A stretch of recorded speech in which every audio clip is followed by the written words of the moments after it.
I remember the first time that I visited the INDIAWOOD as a visitor, and this is when I started my journey of, in the business of panels and surfaces.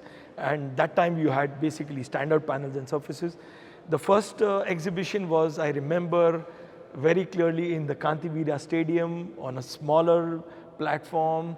And today when I see 2024 INDIAWOOD, you have 5 halls, completely packed, becoming more professional, becoming more organized. You are offering wonderful thing to the industry with your exhibition. You are helping customers grow. You are helping the industry become more scalable, more professional. And it is my compliments to Nuremberg Messe. It is wonderful to see INDIAWOOD growing at a phenomenal pace and scale. And we are very, very happy to always partner as an exhibitor with INDIAWOOD. My first booth that I had participated was a 3x3 booth, a 3 meter by 3 meter booth.